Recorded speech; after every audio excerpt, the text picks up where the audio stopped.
Hello दोस्तों, भाइयों बहनों, स्वागत है आप सभी का डीएलएस न्यूज चैनल पर एक बार फिर से। तो आज तारीख हो गई 14 जुलाई 2021, दिन बुधवार। बात करेंगे आज के मुख्य समाचार और टुडे ब्रेकिंग न्यूज के अपडेट वीडियो में नजर डालते हैं देश भर की तमाम बड़ी खबरों पर। आज की खबरों में चर्चा करेंगे अपन दोस्तों सरकारी नौकरियों को लेकर बड़ा अपडेट है स्टूडेंट्स छात्र छात्राओं के लिए। 10वीं का रिजल्ट आज जारी होने जा रहा है, किस राज्य के स्टूडेंट्स के लिए बड़ी खबर मैं आपको बताऊंगा। वहीं जानेंगे आज के ताजा सोना चांदी पेट्रोल डीजल के रेट्स क्या चल रहे हैं। साथ ही कोरोना वायरस के बाद अब एक और महामारी का खतरा मंडरा रहा दुनिया पर, क्या पूरी बड़ी खबर बताऊंगा मैं। किसान भाई लोगों के लिए भी जरूरी अपडेट है। प्रधानमंत्री नरेंद्र मोदी सरकार की तरफ से देशवासियों के लिए 5 बड़े ऐलान किए गए हैं। कुछ सरकार की नई योजनाएं, नई स्कीम, कुछ नए नियम भी जानेंगे। एक एक करके आज की 50 बड़ी ही इंपोर्टेंट खबरों पर नजर डालते हैं फटाफट से। बिल्कुल आप बने रहेगा मेरे साथ इस वीडियो में और एकदम पूरा लास्ट तक देखते रहिएगा। आपका बिना टाइम वेस्ट किए सीधे ले चलता हूँ पहली खबर में। तो देखिए, आम आदमी को बड़ी राहत मिली है। मई के मुकाबले ये जो जून का महीना निकला, इसमें खुदरा महंगाई दर घटकर 6.26% रही। हालांकि फिर भी ये लक्ष्य से काफी ज्यादा है, लेकिन फिर भी महंगाई दर कुछ घटी है, तो ये एक राहत की बात है। अच्छा, अगली बड़ी खबर देखिए, बेरोजगारी पर सरकार का एक नया एक्शन प्लान देखने को मिला है। नई नौकरियों पर इंडस्ट्री को दी जाएंगी रियायतें। जी हाँ, क्योंकि आपको पता होगा कि कोरोना काल की वजह से लोगों की नौकरियों पर बड़ा असर पड़ा है। दुनिया भर में लाखों लोगों की नौकरियां गई है और अब तक लोग नई नौकरी के लिए अभी भी काम तलाश रहे हैं। लाखों लोग अभी भी बेरोजगार हैं। देश में भी ऐसी स्थिति है और ऐसे में सरकार एक नए एक्शन प्लान पर विचार कर रही है और इस एक्शन प्लान पर कामयाबी मिली तो बड़ी संख्या में लोगों को रोजगार के अवसर पैदा होंगे। दरअसल बात कुछ यूं है कि कोरोना के बाद नए जॉब्स पैदा करने पर इंडस्ट्री को कई तरह की रियायतें मिल सकती हैं। यानी कि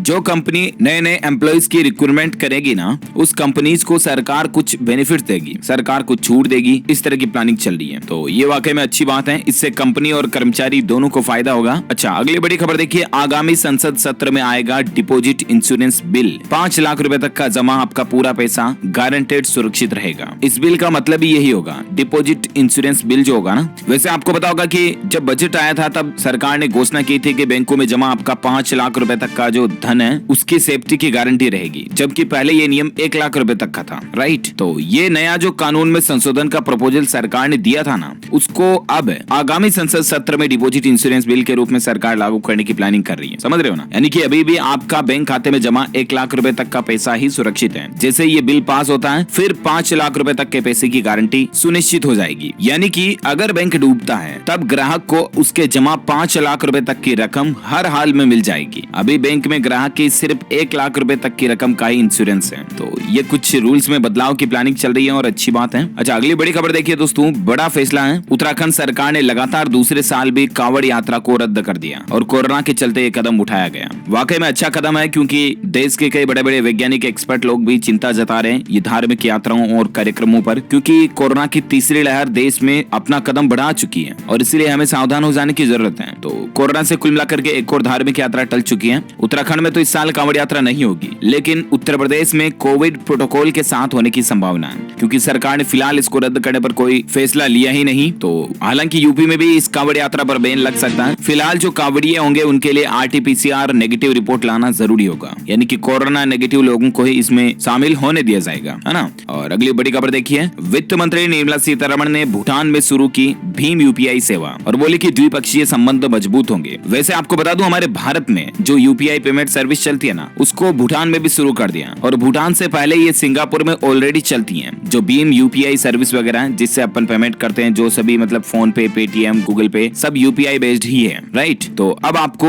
भारत के बाहर दुनिया के दूसरे देशों में भी, जिसमें सिंगापुर और भूटान शामिल हो गया, यहाँ पर भी इंडियन UPI सर्विस देखने को मिलेगी। और इससे सबसे अच्छा फायदा तो उन लोगों को होगा जो हमारे भारत से मतलब बाहर जाते हैं ना। हर साल करीब 2 लाख भारतीयों को इससे फायदा होगा कि भूटान में UPI सर्विस शुरू हो चुकी है। भारतीय वित्त मंत्री निर्मला सीतारमण जी और भूटान के वित्त मंत्री ल्योनपो नमगे सेरिंग ने मिलकर कल ही भूटान में भी भारत का भीम UPI ऐप लॉन्च कर दिया। और इस वर्चुअल लॉन्च के मौके पर निर्मला सीतारमण जी ने कहा कि भारत से हर साल 2 लाख से ज्यादा लोग भूटान घूमने जाते हैं, वहाँ पर उन्हें पेमेंट करने में कोई दिक्कत नहीं आएगी। अच्छा, अगली बड़ी खबर देखिए, टेक्नोलॉजी के तहत एक अच्छी न्यूज है। YouTube एंड्रॉइड ऐप में एक शानदार फीचर ऐड हुआ है और अब आपको वीडियो शेयर करने पर ये ऑप्शन मिलेगा दोस्तों कि YouTube में मतलब अगर 10 मिनट का वीडियो है और आप किसी व्यक्ति को 2 मिनट का पार्ट क्लिप शेयर करना चाहते हैं ना, तो आप पर्टिकुलर उस वीडियो को वहीं से शेयर कर पाएंगे। तो ये फीचर एंड्रॉइड YouTube ऐप में अपडेट करने पर आपको मिल जाएगा। अच्छा, टेक न्यूज के तहत गूगल का भी एक नया फीचर देखिए आप। अब डेस्कटॉप से भी गूगल ड्राइव को सिंक कर पाएंगे आप। इतने दिन आपको सिर्फ मोबाइल के ड्राइव ऐप पर ही ये सुविधा मिलती थी, तो अब डेस्कटॉप पर भी ये फीचर मिल जाएगा। ओके, और एक खबर देखिए टेक न्यूज के तहत कि अब पसीने से चार्ज होगा स्मार्टफोन। अमेरिकी वैज्ञानिकों ने बनाई इस तरह की डिवाइस जिसको आप उंगलियों पर पहन लीजिए और यहाँ से निकलने वाले पसीने से बिजली तैयार होगी और आपका मोबाइल चार्ज भी होगा। जी हाँ, अनबिलीवेबल लगता है, राइट? लेकिन आपको बता दूं, अमेरिकी वैज्ञानिकों ने इस तरह के डिवाइस का प्रोटोटाइप तैयार किया जो एक चिप की तरह दिखाई देता है। और इतना ही नहीं, इसको आप अपनी उंगलियों में पहन लोगे तो उंगलियों के बीच होने वाला जो स्वीट होता है ना, पसीना, उससे आपका मोबाइल फोन चार्ज होने लगेगा। अब देखते हैं कॉमर्शियली ये कितना सक्सेसफुल हो पाता है। देख सकते हैं आपके इस पसीने से कितना पावर जनरेट हो रहा है, ये भी इस डिस्प्ले में दिखाई दे रहा है। अमेजिंग और अनबिलीवेबल लगती है, राइट? लेकिन देखते हैं कितनी सक्सेसफुल होती है। फिलहाल देखिए आप अगली बड़ी खबर। टोक्यो ओलंपिक्स को लेकर खिलाड़ियों को पीएम मोदी ने बहुत ही अच्छा हौसला बनाया है। उन्होंने कहा कि अपेक्षाओं के बोझ तले दबने की जरूरत नहीं है, बस आप अपना बेस्ट दें। भारतीय एथलीटों से ये पीएम मोदी बोले। टोक्यो ओलंपिक से पहले भारतीय एथलीटों को प्रधानमंत्री नरेंद्र मोदी ने संबोधित किया और वीडियो कॉन्फ्रेंसिंग के माध्यम से उनका हौसला भी बढ़ाया, जो कि वाकई में अच्छी बात है। अगली बड़ी खबर देखिए। किसान आंदोलन को लेकर किसानों के नेता राकेश टिकैत का कहना है कि केंद्र सरकार बातचीत के लिए तैयार नहीं है और अब हम 22 जुलाई को दिल्ली जाएंगे और संसद के बाहर बैठेंगे। यानी कि किसान भाई लोग अब अपने आंदोलन को एक बार फिर से तेज करने जा रहे हैं। आपको पता होगा काफी समय हो चुका, लगभग 7-8 महीने होने में किसान भाई लोग जो सरकार के द्वारा तैयार तीनों नए कृषि कानून है उनको रद्द कराने की मांग को लेकर आंदोलन कर रहे हैं, राइट? अब इस आंदोलन को लेकर सरकार और किसानों के बीच बातचीत हो नहीं पा रही है और अब 22 जुलाई को किसानों के नेता राकेश टिकैत का कहना है कि हम दिल्ली जाएंगे और संसद के बाहर बैठेंगे। देखते हैं सरकार और किसानों के बीच इसके बाद बातचीत हो पाती है या नहीं। जो कोई भी अपडेट आएगा मैं आपको बता दूंगा इसी चैनल DLS न्यूज के माध्यम से। फिलहाल देखिए अगली खबर। बाबा रामदेव जी का बड़ा ऐलान निकल कर आ रहा। उन्होंने कहा कि जल्द ही हम पतंजलि का भी IPO लाएंगे। अभी वो रुचि सोया का FPO लाने जा रहे हैं। अच्छा, अगला अपडेट देखिए। राजस्थान में घायलों को फ्री इलाज मिलेगा। जी हाँ, सरकारी अस्पतालों में यानी कि गवर्नमेंट हॉस्पिटल में न आपसे ID मांगी जाएगी, न ही आपसे कोई भी पैसा लिया जाएगा। हालांकि प्राइवेट हॉस्पिटलों में फिलहाल इस तरह का नियम नहीं बना, लेकिन राजस्थान में सरकारी हॉस्पिटलों में अब आपका मतलब आपसे नाम, पता, एड्रेस, फलाना ढीम का कुछ नहीं पूछा जाएगा, सीधा आपसे इलाज किया जाएगा। समझ रहे हो ना? सरकारी अस्पताल में आपसे कोई भी इंफॉर्मेशन, कोई भी जानकारी और 1 रुपया भी पैसा नहीं लिया जाएगा। बस आप तो चले जाओ, जो कोई भी समस्या है इलाज आपका किया जाएगा।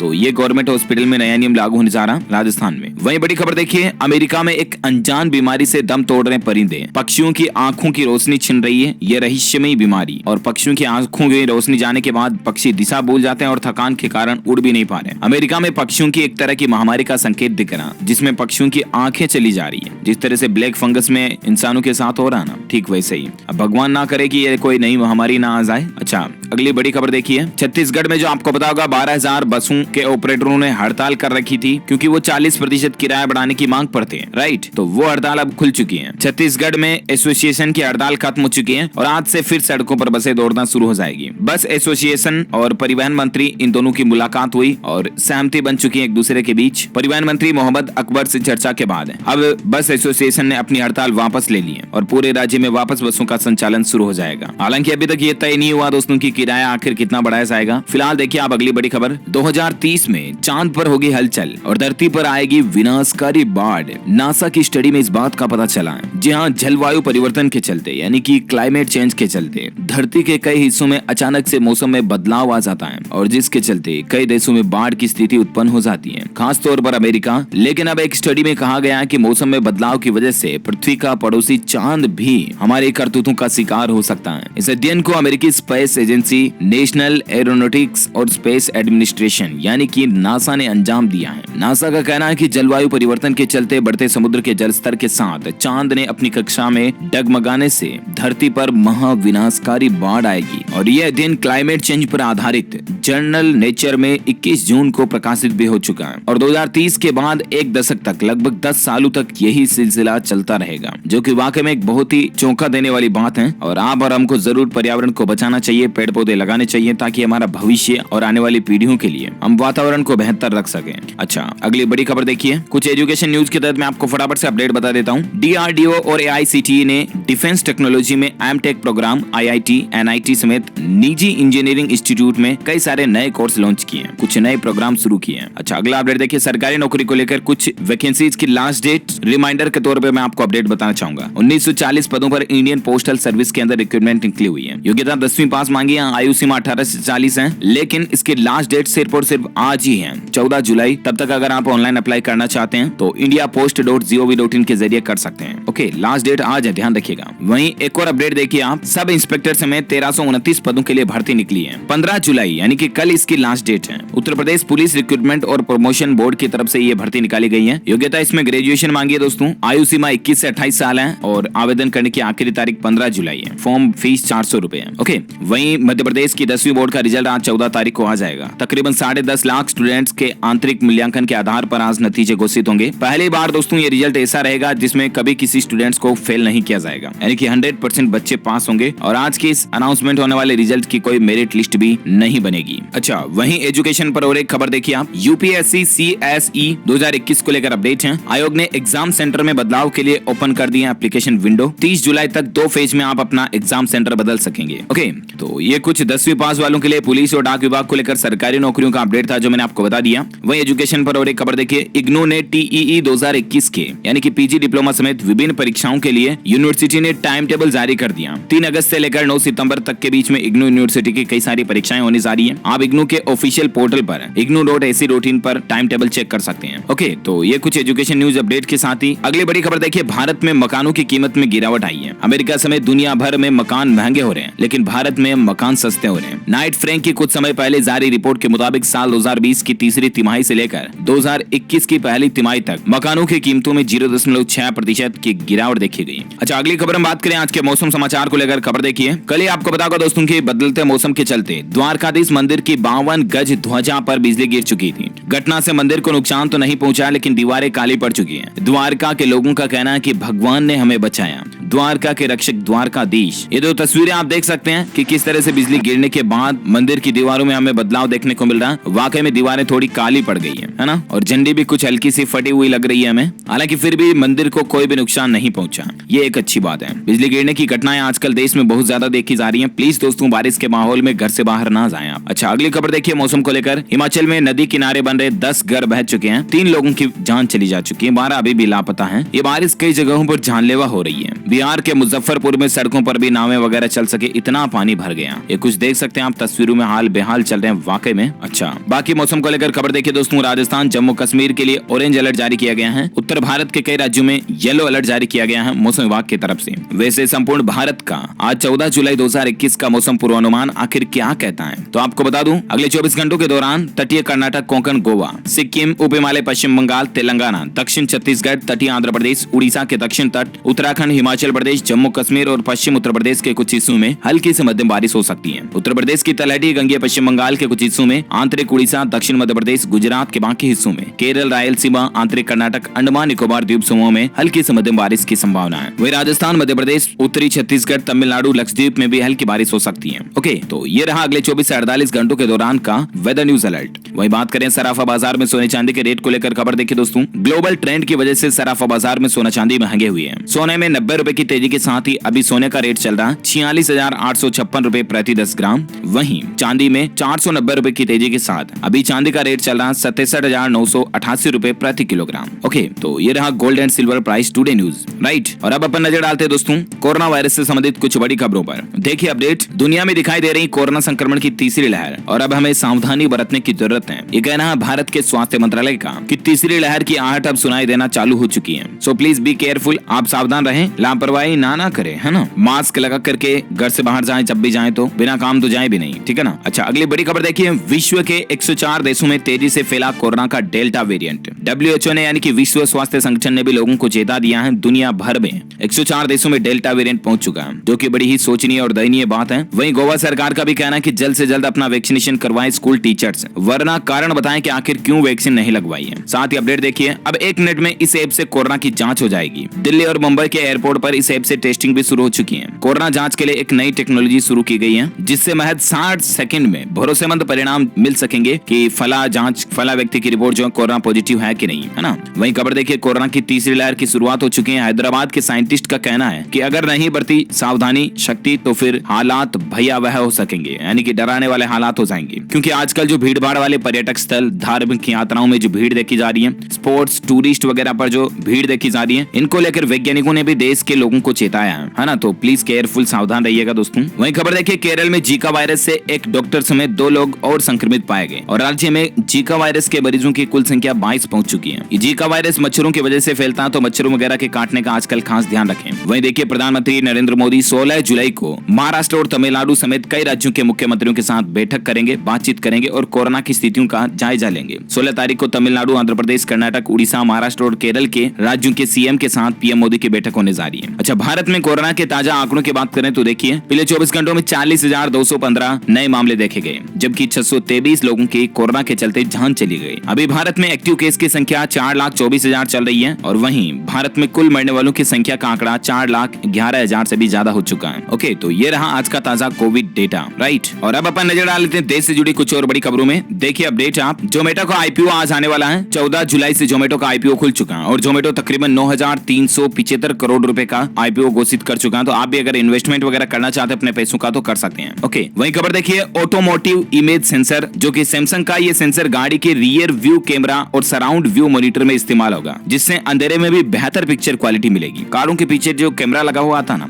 उसमें अब आपको बेहतर टेक्नोलॉजी देखने को मिलेगी। सैमसंग की तरफ से ये टेक्नोलॉजी जारी की गई है और इससे मतलब अंधेरे में भी आपको बेहतर पिक्चर क्वालिटी मिल पाएगी, है ना। वाकई में टेक्नोलॉजी को लेकर अच्छी बात है ये। और वहीं देखिए दोस्तों, अगर वाहन में खराबी है तो सरकार से आप शिकायत कर सकते हैं, तेजी से आपका समाधान होगा। अगर आपकी गाड़ी में कोई दिक्कत है और कंपनी वाला अगर आपकी बातों को नहीं सुन रहा, तो आप सड़क परिवहन और राजमार्ग मंत्रालय की परिवहन की वेबसाइट पर वाहन रिकॉल पोर्टल, जो कि सरकार की ओर से लॉन्च कर दिया गया, उस पर आप अपने वाहन की खामियों से संबंधित कंप्लेंट दर्ज कर सकते हैं और सरकार सीधा उस कंपनी पर कार्यवाही करेगी, ठीक है ना। वहीं देखिए, हरियाणा की कैबिनेट मीटिंग में फैसला लिया गया, कोरोना काल में जो अनाथ बच्चे हुए हैं उनको शिक्षा के लिए सरकार की ओर से टेबलेट दिए जाएंगे। हालांकि सिर्फ 13 बच्चों की अभी पहचान हुई है। वहीं देखिए दोस्तों, अब भारतीय वायुसेना होगी और भी ज्यादा मजबूत। पूर्वोत्तर में 26 जुलाई से एक्टिव हो जाएगा राफेल का दूसरा स्क्वाड्रन और इंडियन आर्मी के लिए अच्छी बात है। अगला अपडेट देखिए, आज से तबादले खुलने जा रहे हैं सरकारी कर्मचारियों के लिए। राजस्थान में अब सभी विभाग अपने अपने यहाँ के कर्मचारियों का ट्रांसफर और पोस्टिंग कर सकेंगे, सिवाय 3rd ग्रेड टीचर को छोड़ करके। अभी तक 3rd ग्रेड टीचर का ट्रांसफर तबादला नहीं हो सकता है, ठीक है ना। अच्छा,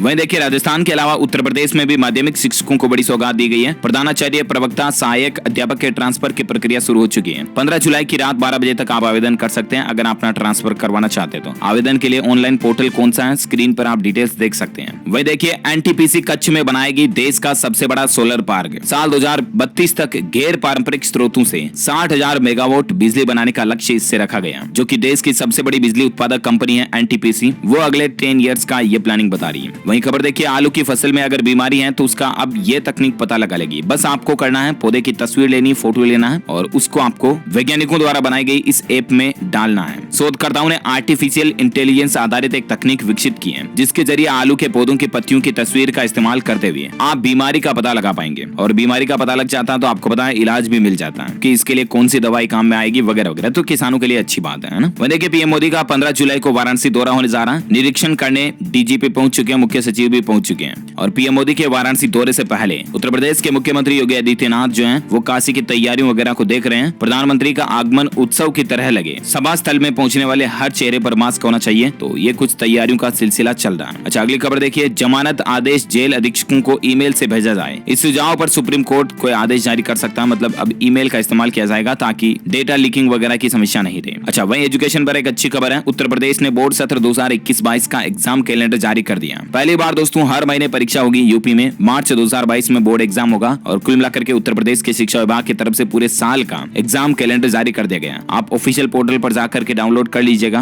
ओके, इसी कड़ी में ये आज दिन भर की तमाम बड़ी खबरें, मुख्य समाचार, टुडे ब्रेकिंग न्यूज का अपडेट वीडियो यही फिनिश होता है। आप मुझे नीचे कमेंट करके बताइए कि दोस्तों सोडियम क्लोराइड किस पदार्थ का वैज्ञानिक नाम है जो हमारे दैनिक जीवन में काम आता है। यहाँ तक कि आपकी हिंट के लिए बता दूं, जिसे हम डेली खाते भी हैं। तो जनरल नॉलेज का क्वेश्चन है, सोडियम क्लोराइड किसका वैज्ञानिक नाम है। कमेंट करके बताइए मुझे। जो लोग इसका सही जवाब इस वीडियो के नीचे कमेंट में देंगे ना, वो रैंडमली सेलेक्ट किए जाएंगे हमारी डीएलएस न्यूज टीम की तरफ से और आप जीत सकते हैं एक शानदार सरप्राइज गिफ्ट जो कि गिव अवे के रूप में आप तक पहुंचा दिया जाएगा। इसके साथ ही अगर आपको ये वीडियो अच्छा लगा तो इसे लाइक करना, शेयर भी करना अपने दोस्तों के साथ फेसबुक और व्हाट्सएप पर। और हाँ, आप हमारे चैनल डीएलएस न्यूज को सब्सक्राइब करके बेल आइकॉन भी जरूर दबा देना ताकि आपको रोजाना की ताजा खबरें और मुख्य समाचार तुरंत आपके मोबाइल पर मिलते रहेंगे। ओके, मिलेंगे अगले नेक्स्ट अपडेट में। तब तक के लिए thank you, take care, goodbye, जय हिंद, जय भारत, वंदे मातरम।